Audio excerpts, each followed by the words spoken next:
जय हिंद दोस्तों। स्वागत है आप सभी का वेगा एकेडमी के ऑनलाइन प्लेटफॉर्म में।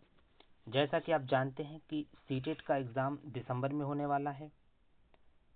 सीटेट एग्ज़ाम को ध्यान में रखते हुए हम आपके लिए लेकर आए हैं सीडीपी की पेपर पास सीरीज, जिसमें आपको इम्पोर्टेंट वन लाइनर क्वेश्चन मिलेंगे जो एग्ज़ाम पॉइंट ऑफ व्यू से इम्पोर्टेंट है, जो सीटेट में बार बार क्वेश्चन पूछे ही जाते हैं। तो आइए पहला पॉइंट देखते हैं।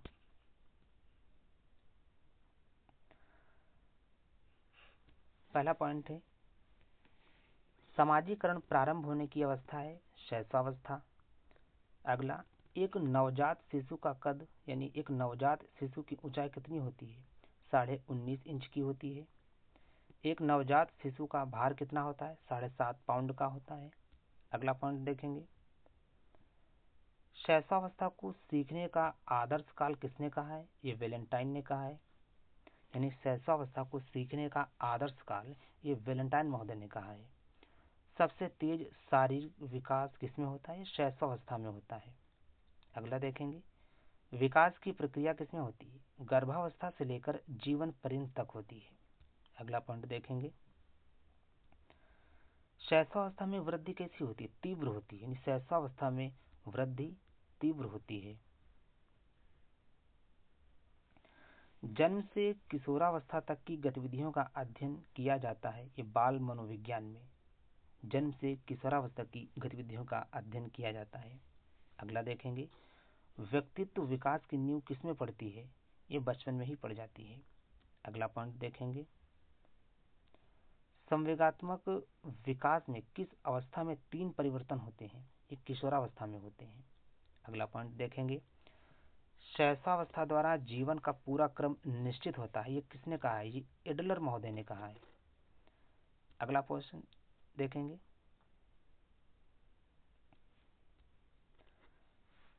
12वां देखेंगे, मनुष्य को जो कुछ बनना होता है प्रारंभ के 4-5 वर्षों में ही बन जाते हैं। ये कथन है सिगमंड फ्रायड का। अगला देखेंगे, शैशवावस्था को बालक का कहा जाता है, क्या कहा जाता है? निर्माण काल कहा जाता है। शैशवावस्था को बालक का निर्माण काल कहा जाता है। अगला पॉइंट देखेंगे, नवजात शिशु में हड्डियों की संख्या कितनी होती है? 270 होती है। अगला पॉइंट देखेंगे,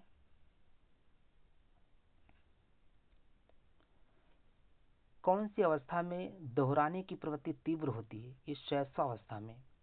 अगला देखेंगे, फ्रायड के अनुसार लड़कियों में कौन सी ग्रंथि पाई जाती है? इलेक्ट्रा ग्रंथि पाई जाती है। फ्रायड के अनुसार लड़कों में कौन सी ग्रंथि पाई जाती है? ओडिपस ग्रंथि पाई जाती है। अगला पॉइंट देखेंगे, 18वां क्वेश्चन है, जन्म के समय शिशु की औसत लंबाई कितनी होती है? 51.5 सेंटीमीटर, ये 51.5 सेंटीमीटर। अगला क्वेश्चन है, नवजात शिशु का भार लगभग कितना होता है? 3.2 किलोग्राम होता है, यानी 3 किलो 200 ग्राम।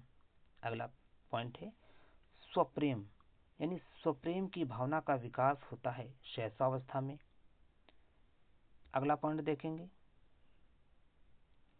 जन्म के समय शिशु की धड़कन कैसी रहती है? ये अनियमित रहती है। जन्म के समय शिशु की धड़कन अनियमित रहती है। हड्डियों में कौन से तत्व पाए जाते हैं? हड्डियों में कैल्शियम, फास्फोरस और खनिज तत्व पाए जाते हैं। अगला पॉइंट देखेंगे, कितने वर्ष का बच्चा सार्थक शब्दों का प्रयोग करने लगता है? 3 वर्ष का बच्चा। ये सीटेट के एग्जाम में बार बार क्वेश्चन पूछा जाता है कि कितने वर्ष का बच्चा सार्थक शब्दों का प्रयोग करने लगता है? तो 3 वर्ष का कहेंगे। अगला पॉइंट देखेंगे, बालक के विकास की प्रक्रिया एवं विकास की शुरुआत कैसी होती है? जन्म या प्रसव पूर्व से होती है।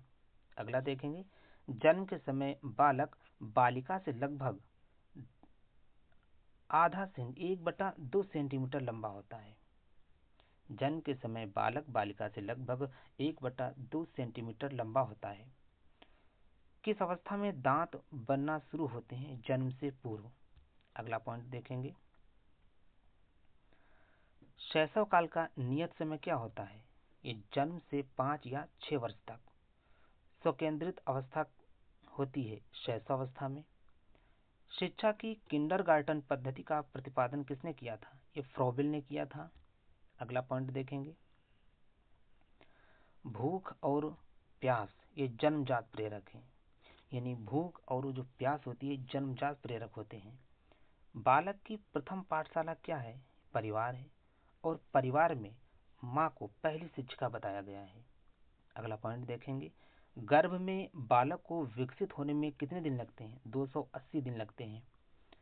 अगला देखेंगे, वर्तमान में निःशुल्क बच्चों की शिक्षा के लिए कहा गया है, क्या कहा गया है? समावेशी शिक्षा में।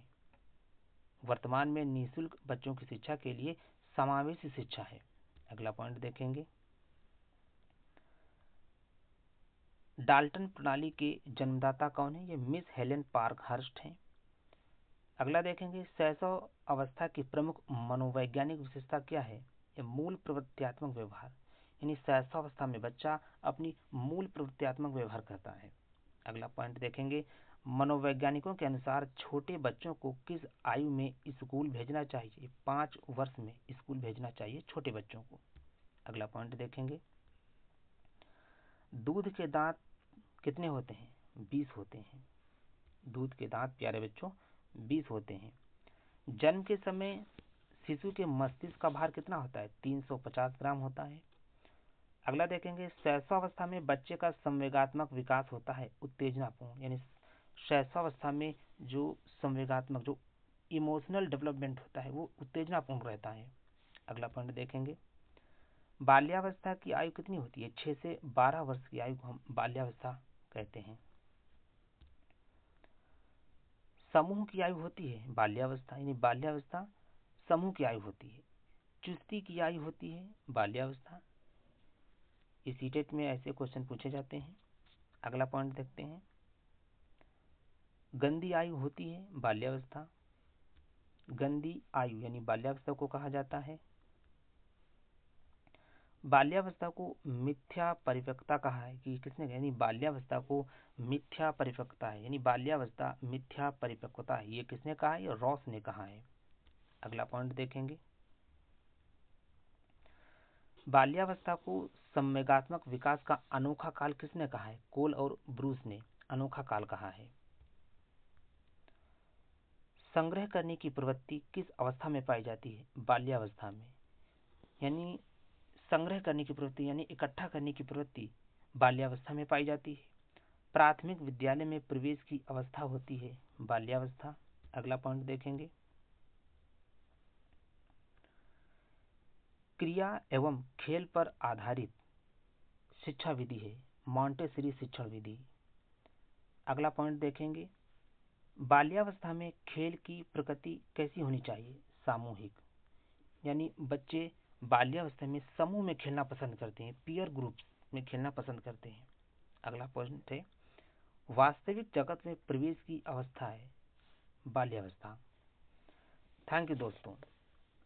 सीटेट से संबंधित प्रोग्राम्स देखने के लिए सब्सक्राइब करें वेगा एकेडमी।